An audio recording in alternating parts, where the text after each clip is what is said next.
Hello. I just recently graduated from college with a bachelor's degree, and a friend of mine is going to attend college pretty soon. So I wanted to let her know what are some of the best school supplies to purchase for college. And I figured I'd make a video and let everybody else know as well, because college can be very long, very difficult, very expensive, and you want to make the most of your college experience.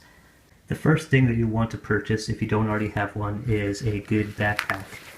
Um, One of the major features you want to look for in a backpack is a good handle on the top that's fastened well to the rest of it, because otherwise you'll be grabbing at the shoulder strap over and over and over again, just thousands of times over your college experience, and it could cause the strap to kind of loosen or tear up here. And it's just easier to grab a handle, good solid handle at the top. And then, other than that, you want to look for a good number of differently sized pockets, like so. Zipper pockets, small one up front is good for pencils, calculator, so on.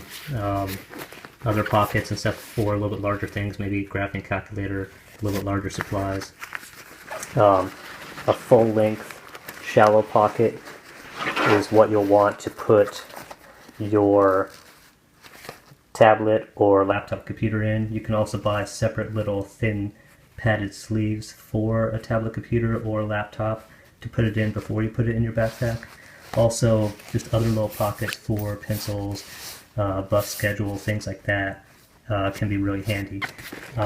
You'll definitely want to get one with the mesh pockets on the side for drinks, because then you have more freedom to bring whatever drink you want with you to college. It'll save a lot of money versus vending machines, and you can bring healthier drinks if you want, just have more choice.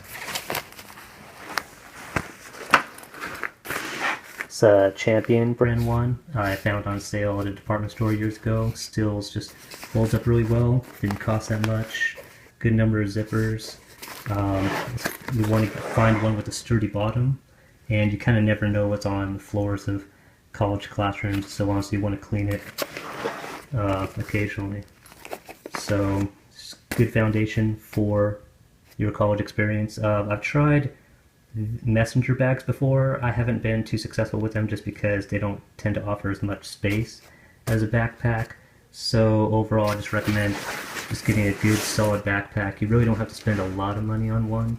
Just look for one with features that are going to help you out for your college experience. When it comes to organizing and storing your notes and handouts and printouts, you have a couple of different options. One of your options is just a traditional spiral-bound notebook. They are inexpensive, readily available, but unless your instructor requires one, I don't recommend using this. The reason why is that you have a fixed amount of paper, and so by the end of your class you'll end up having either too much paper and it goes to waste, or not enough paper, you run out. And also, when you go to remove a page, although the manufacturers try to put perforations here, they don't always work, especially if you're pulling out the paper quickly, and then you have to go back and try to tediously remove the jagged edge, because instructors do not want to see that jagged edge on your papers when you turn them in. Also, there's no pockets to store handouts, printouts, or anything, so you'll have to have a separate folder for that. What I recommend instead is a 1/2 inch wide 3-ring binder. They are pretty inexpensive, maybe $5 to $8. There are some fancy models on the market that have soft covers, or they're a kind of a hybrid between a notebook and a binder. I don't think those are necessary. I don't recommend those either. Just a regular 1/2 inch wide 3-ring binder works great. You have your pockets, sturdy pockets in the front and back for storing handouts from the teacher, printouts. You have a lot of flexibility in how much paper You could put in and inserting and removing any page you want, anytime you want. I recommend getting the models with a clear cover page, because then you can insert your syllabus for your class into your binder, so you always know where your syllabus is. It makes each binder easy to identify for each class, and it's very important to always have your syllabus where you need it, when you need it, quickly, because your syllabus contains vital information about how to contact your teacher, what the assignments are, when they're due, what the rules are for that class. Just, you want to be able to access your syllabus on a regular basis and know it very well. It's one of the most important things you'll need to know for college. And you can get half-inch binders in a variety of colors. Some department stores just have them in black or white, but if you go to, say, a college bookstore or an office supply store, they'll have a wider variety of colors. And for most classes, really pretty much any class I've had, the half-inch width is fine. I've had a few math classes where you do homework every day and then it fills up, and then you could just easily transfer the contents of the half-inch wide binder to a 1-inch wide binder. Since binders are a little bit wider than a spiral-bound notebook, you can alternate them when you put them in your backpack to take up less space. And I have been able to put 3 next to each other along with 3 textbooks without a problem in a normal size backpack. Another few items that are not essential but are handy to have and worth getting for college are a 3-ring hole punch. You can get some that are actually quite thin and even have holes so they'll fit in a 3-ring binder. And then you can open it up. Let's say you have like a handout or something that a teacher gives you and you want to put it in your 3-ring binder, but you want to have it in the rings. Then you can just remove the staples and then just hole punch it with this, but putting it in here, pressing this down, and then snaps, and then you'll have the holes punched in your paper, and then the spare little pieces of paper will end up in this little channel here, and then you can just peel back this gray plastic piece and empty it out. And then another really handy tool are reinforcement labels, because what will tend to happen is that over the course of a quarter or semester, you'll have these first couple of pages in your 3-ring binder, and then as you turn them, even when you turn to the later pages, it's still putting wear on the first few pages. So for the first maybe 5 pages, if you put the reinforcement labels on them, then it helps to prevent the holes from tearing out. Another thing you can do is you can actually get filler paper that has a plastic kind of just a label here that's pre-attached. But the problem with that is since it's plastic, where these are paper, then I'm not sure if that's really compatible with recycling of the paper when you're done for the quarter, and these are probably overall less expensive anyway. And then another really handy thing to have is a laser pointer, because you'll do PowerPoint presentations, and especially in a group, it's nice to be able to just point to the part of the presentation that you're focusing on. And these are really quite inexpensive, small, lightweight. I actually found this particular one in the pet department of a department store because they're really popular for use with just playing with pet cats. In college, you'll need to write a lot of research papers, and to do so, you will need some kind of guide to proper APA or MLA formatting, because those are the main formats that college instructors will expect that you format your research papers in, especially with the introduction, title page, bibliography. One of the best guides to APA and MLA formatting is called the Concise Wadsworth Handbook, and you can find this for a fairly low price in your college bookstore. It may have a custom cover like this particular one, but the content inside is going to be the same as what you'll find on, say, Amazon. But one of the reasons why I recommend this particular book more than some others is because it actually shows you examples of the APA or MLA formatting for each type of source, such as for books, it'll break it down and give it to you, or for, say, articles, it will show you exactly how to do it for every kind of source you might ever encounter. There are other sources for information about APA or MLA formatting. There's the official book of APA formatting, the official book of MLA formatting.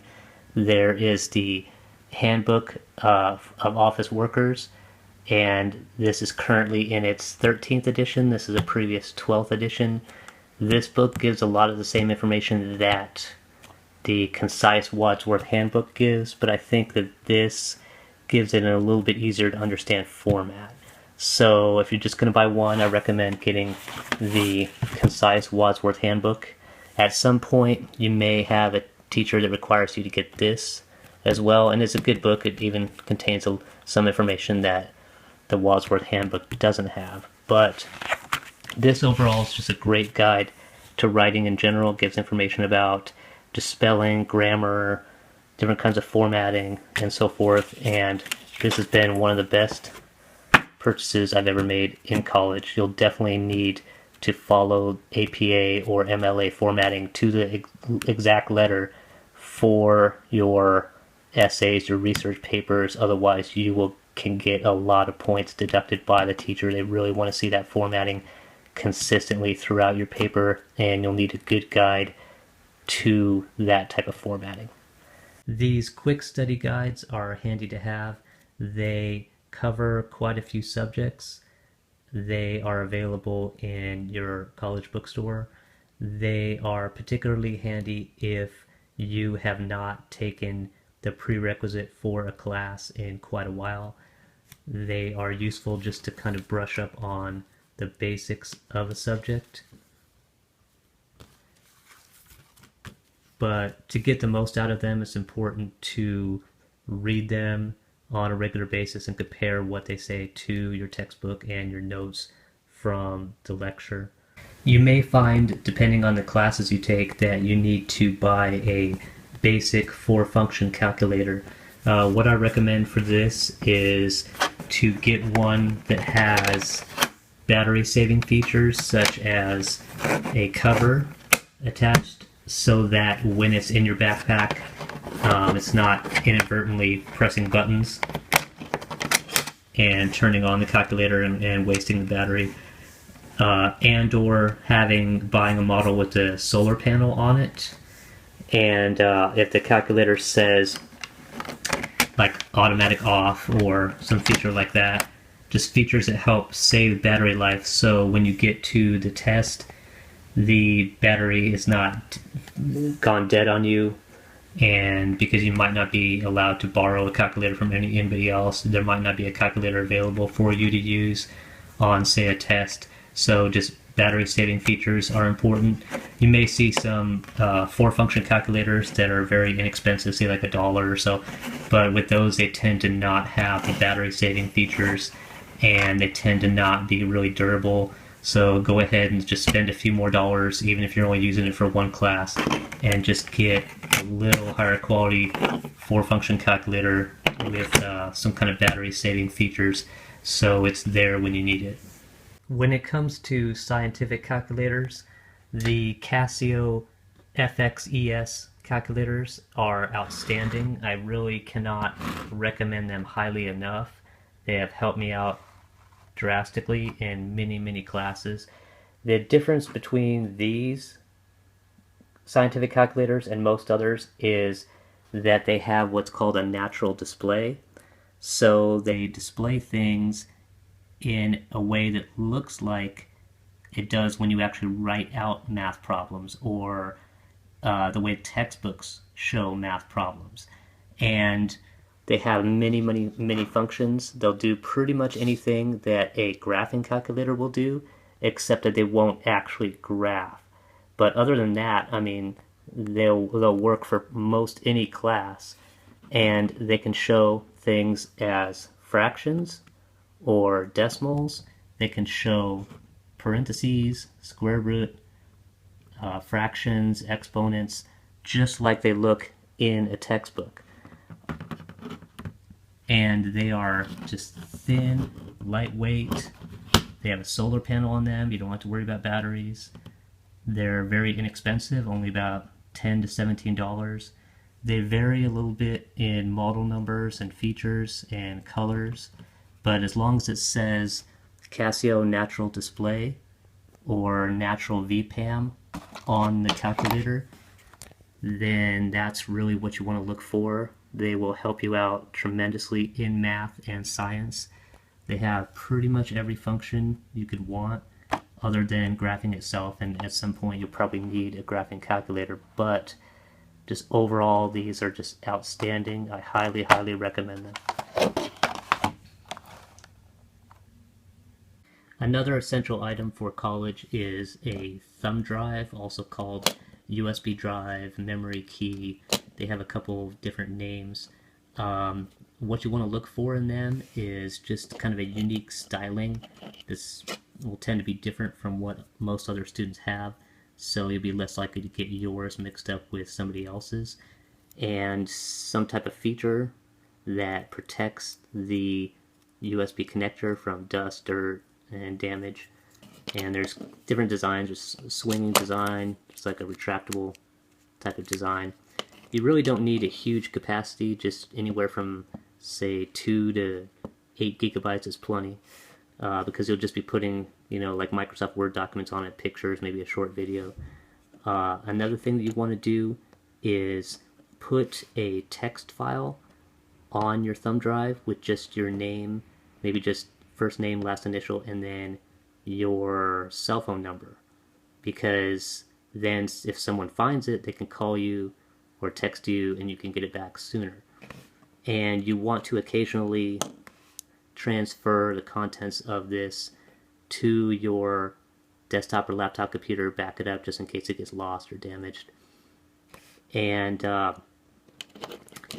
you want it to have a separate thumb drive for school that's separate from your home personal thumb drive, and never ever put personal pictures, documents on your school thumb drive, because it will get lost. You'll plug it into a computer at school, and that'll be connected to a projector, and trust me, everybody will see what's on your school thumb drive, so only put school documents on it.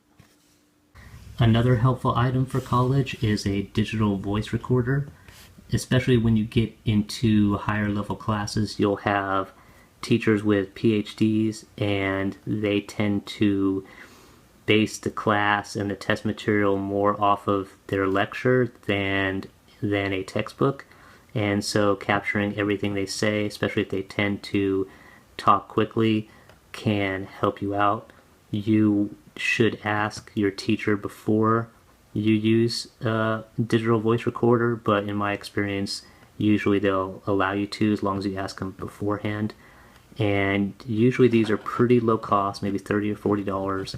They'll hold quite a few recordings before they fill up, and you want to look for one that has a USB port and or a memory card slot for transferring and upgrading the amount of memory that it has.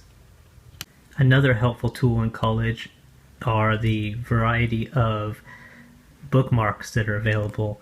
If you go to your college library, usually they'll have standard bookmarks just available for free, and there's another type of bookmark that you can write on. It's called ClipWrite, and they're basically flags with different color flags with a paperclip on them, and they are very reusable.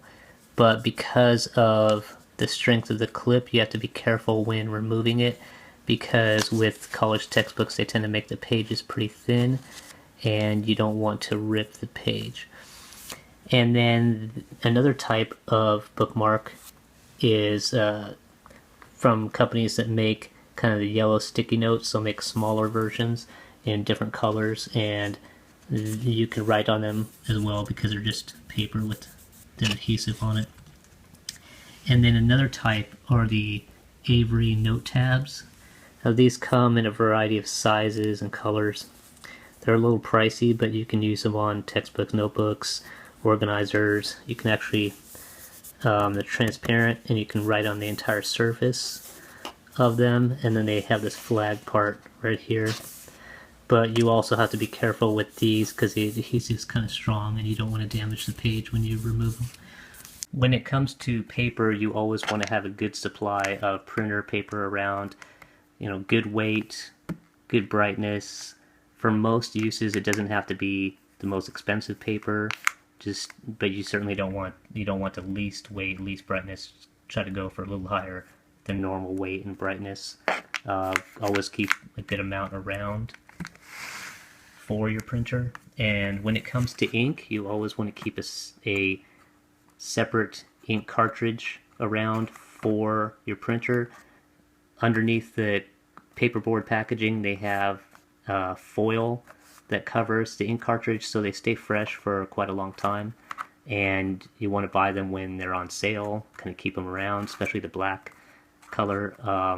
Hewlett-Packard's a good brand of printer to buy if you don't already have a printer, because their ink is available pretty much everywhere, and which is important if you need it at the last minute to be able to find the ink for your printer pretty easily. Also, Hewlett-Packard packs with their printer a little card you could put in your wallet that lets you know what type of ink works with your printer. This is nice to have in a store because oftentimes in a department store your cell phone can't get a good signal, so you can't check and see which ink cartridge fits your printer because the metal of the building will tend to block cell phone signals.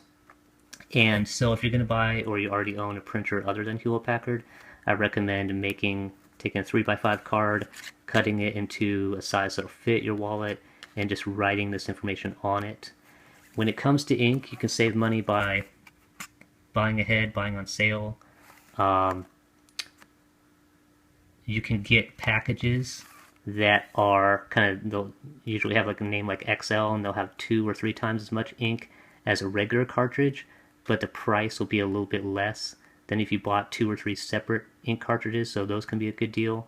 Also, sometimes you'll see, say, 2, number 61 ink cartridges that packed together, 2 of them packed together, but less than double the price, or one color, one black packed together, but at a lower price than if you bought them separately. So there's a couple different ways to save on ink cartridges while still getting kind of the genuine ink cartridge. You can go with the refills, but you might have reliability problems with them.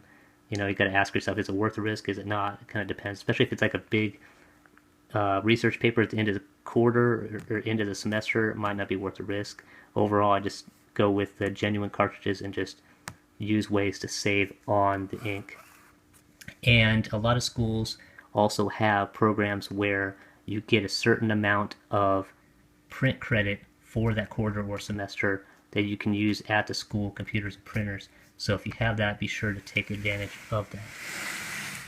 Now when it comes to filler paper for your 3-ring binder, you want to get the college ruled, and some stores actually sell paper that's not the standard 8.5 by 11. It's a little bit smaller.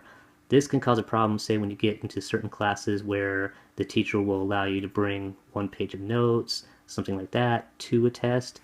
You want to have, or you just are in a class where you need to write a lot of notes. Having the full size 8.5 by 11 inch filler paper helps out. After you've put in a lot of hard work in your essay or research paper or just final project for a class, it's a good idea to print it out on the best paper you can get and have separate paper just for those projects, like resume paper, which is made of cotton. It looks good, it feels good in the hand, It's a good weight. It just creates overall a good impression for that project that you put in a lot of hard work into. A good stapler is another essential college tool. College instructors expect that when you turn in assignments that they be fastened together. And this particular stapler, the Paper Pro Prodigy, has worked very well for me. The entire Paper Pro line has a unique design that makes it easier to staple many sheets of paper together. This particular one, as you can see, it says 25 sheet power. There are models that will staple even more sheets together. You definitely want to have a powerful, well-designed, good quality stapler, because when you get into the higher level classes, you will be doing research papers that could be many sheets of paper that you'll need to staple together. And usually in college libraries they'll have powerful staplers, but those libraries will not necessarily be open when you need them, or you won't be able to get to them to staple your research paper together in time. So having a high quality stapler is vital. And there will be times that you will forget to staple together your assignments at home, and so you'll definitely want a good pocket stapler. This particular model is the Paper Pro Nano. It comes in many different colors and animal patterns and such. It has a small window there so you can see how many staples you have left. Overall, good design, easy to staple papers together. The way that you reload staples on this model is kind of unusual. You push down and back, and there's a little window there where you put staples in, and then you just close it like that, and it's very high quality, works very well. Another model that I've used is a Swingline, kind of pocket size stapler. It has a keychain attachment to it. It's pretty light, thin. Open it like that, and to actually staple, you move this slider part down, which moves this metal kind of anvil in place, and then you can staple with it. And to close it again, you slide this piece up, and then it collapses like that. Another essential tool for college, for fastening papers together, don't forget to keep at least half a dozen paper clips together. It's kind of a good substitute for staples. Usually college instructors prefer that papers be stapled together, but paper clips are better than nothing if you're at the last minute and just turning it in and you happen to run out of staples for your stapler. Another important tool, especially for your math and science classes, is graph paper. There are different types of graph paper. There are different spacing between the squares on graph paper. This particular pad is just a pad, and it's perforated, but what you'll probably want to get are the sheets of graph paper with the holes for a 3-ring binder. Another very, very helpful tool to have is a translucent or transparent 6-inch ruler, and because when you're doing trigonometry, geometry, you'll draw a line, but then you'll draw another line, and to be able to see points on a number line or the previous line you drew under the ruler is very helpful. And I haven't really found that I needed a 12-inch ruler in school very much, in college very much, because you can do 6 inches, and then wherever you stopped, you can go and say do another 2 inches or whatever you need. And the 6-inch size fits very well in backpacks, and overall these will just kind of get scratched up after maybe a year or two, but then you could buy them for like $1 or $2 the college bookstores are some of the best places to find these, because usually department stores will just have the 12-inch rulers. Another helpful tool to have is a protractor with a movable arm, because you can then set it to the exact angle that you need, and then draw a line from here to here, and then here to there, and remove it, and then connect the two lines together, and then you'll get a line at the exact angle that you need. But be sure to buy a transparent or translucent version. This particular one is from Fiskars brand. because the transparent or translucent version will help you to draw the lines, just make it a little bit easier. And you just center the baseline through these windows, and then go ahead and move your arm to the angle you need, and then you can just draw it out. Another handy tool to have is just a clipboard, because you can write, of course, against a hardback book or something like that, but to have the clipboard, the clip, something to hold the paper in place while you're writing can be handy to have. 3" by 5" cards are a great thing to have. This one, these come in a holder from the Mead Company, and you just flip it over, then open it up. You can drop these out. You can also just hold them together with rubber band if you prefer, but they're great just to use as a flashcard for vocabulary for upcoming test, or to write just quick notes on if you're doing, say, a group presentation in a class to go along with that PowerPoint. And at the top you can just simply write the subject or kind of a short description of the slide that you're talking about, and then just kind of put quick notes in the lines for just the main points you want to highlight on your PowerPoint presentation in class. Another essential college tool is a mechanical pencil, because colleges generally do not have pencil sharpeners for wooden type pencils. Also, a mechanical pencil can give you a more consistent, finer point than a wooden type pencil can. There are two major types of mechanical pencils, and they vary based on how they advance the lead. This first type advances the lead by pressing on the end of the mechanical pencil, like so. And the second type advances the lead by pressing a button partway down the barrel. This is called a side lead advance, and it's what I prefer, because for me, whenever I go to erase, then I tend to put, I suppose, more pressure than other people. So what tends to happen is I'll go to erase, and then it will keep advancing the lead out further and further and further. When the lead advances further than you want it to on any type of mechanical pencil, all that you have to do is hold down the lead advance button and then just push the lead against the table like so, and then you can just advance it out to where you want it to be. My favorite type of mechanical pencil is this. It's the Pentel Quicker Clicker, and it comes in several different colors, and it has a sturdy metal clip and a replaceable eraser and clear barrel, so you can just see how much lead is in there, and overall it's just a good balance of quality and price, and it's been very reliable for me. For all mechanical pencils, there are 3 different sizes of lead. There is 0.5 millimeter, which is the finest, 0.7 millimeter, and 0.9 millimeter, which is the thickest. Going with 0.5 or 0.7 millimeter will work best for most circumstances.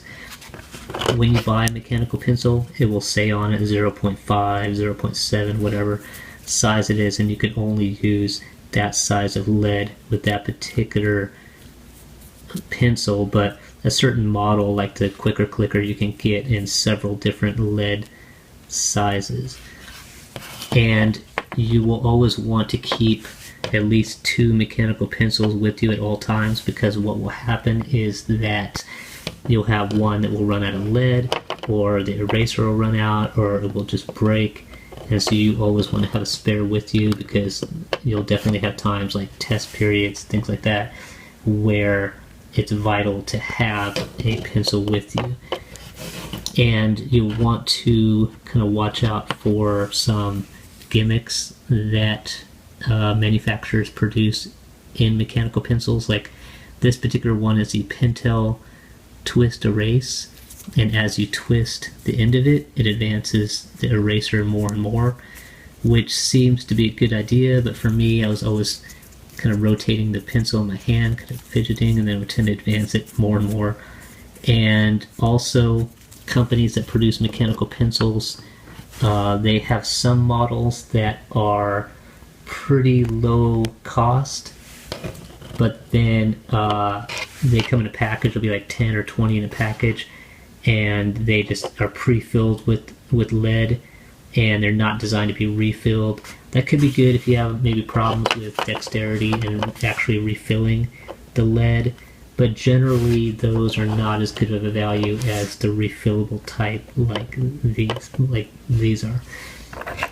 And another good thing to have is, and keep with you, is lead refills. They'll come in a little capsule like this usually. Maybe have like 10 or 20 with them. Again, you want to be careful of the size and compatibility with your particular mechanical pencil, but as long as the size is correct, any brand of refill lead will work with any brand of mechanical pencil.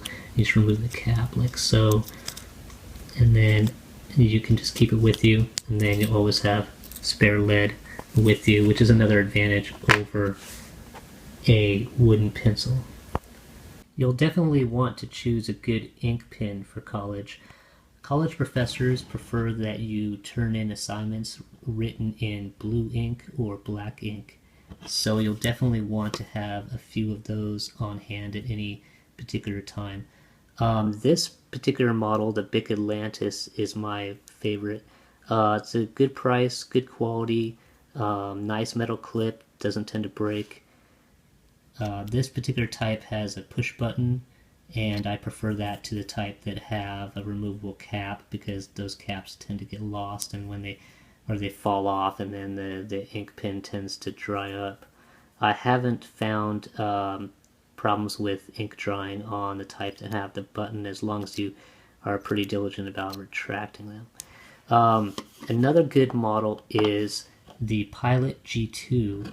Writes well, good performance overall, good price.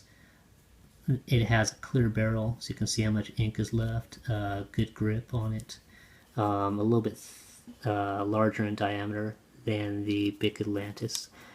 If you work a job where people tend to take pens, or classmates tend to borrow pens and not return them, another good choice is the Pentel Wow. It's a very good price, has a triangular barrel that you might prefer, writes pretty well. When you press the button on the end to push the ballpoint out, the ballpoint will not retract by pressing the button again, unlike most pens. It actually has a push button on the side that you have to push to release it, and so when people go to borrow it, they press this button, write with it, and then they press the button again to retract it. It won't retract. Then they look at the pen and realize, oh, I have to press this button to retract it. Then they realize, oh, this is not my pen, and then they tend to return it to you. So I found that to be helpful in jobs that I've worked at before. You'll want to try different makes and models to kind of see what fits you best, what works best for you. I found that some of the newest pens, the gel pens, they write really smoothly, but the ink tends to take longer to dry than most other pens, so that can be a problem, especially if you're turning in an assignment at the last minute. You know, your fingers still, the ink's still kind of wet, your fingers smudge the ink, and that can turn out to be a problem. So that's another factor to consider when you're choosing an ink pen. Another helpful tool in college is a set of highlighters. You'll want to get multiple colors, so that, say, for vocabulary words, you can highlight them in kind of the classic yellow color, or for math problems, highlight them in a different color, or whatever. And just having the variety can help you out in your studies. This particular brand's pretty good. It's a Sharpie brand. It has a feature, it says smear guard on it. Personally, I haven't found that that's all that helpful versus the brands that don't have that. With some text, it will just kind of smear almost no matter what. I found the best way to prevent smearing when it comes to highlighters is just to not use too much pressure and not go too fast. When you're renting textbooks, you want to check and see what the policy is of the company you're renting from, because some of those companies have restrictions on how much you can highlight in a textbook without incurring additional fees for that. And when you're selling a textbook, you want to make sure that the buyers know that there is some highlighting in it if you choose to highlight. But highlighters for textbooks and for notes can be a helpful way to study. With some subjects more than others, you just kind of try and different things and kind of see which way to study works out best for you. But overall, though, they're a definite must-have tool for college. I had a class that required colored pencils, and I wanted to let you know that this brand is a very high quality brand. I believe they are from Germany, and this brand of colored pencils and other products are really worth the money, high quality. I really recommend them. That company also makes various other writing instruments, erasers, mechanical pencils, and so on. The white colored erasers tend to work quite a bit better than the pink colored erasers. They erase more cleanly, smoothly. They just tend to work quite a bit better. So for the block type of erasers, I highly recommend the white color versus a pink color. Facial tissues are an essential item to have for your backpack. You can use them to wipe your mouth, your nose, clean things. You never know when you'll need them. They're always just really handy to have. Be sure to always have at least a couple of them in your backpack at all times. It's a good idea to keep all of your stationery items in one place so that when you need to grab that odd item at the last minute, you'll know right where to go to it to get it. Thank you for watching my video. I hope I was able to help you out, and best of luck in your college endeavor.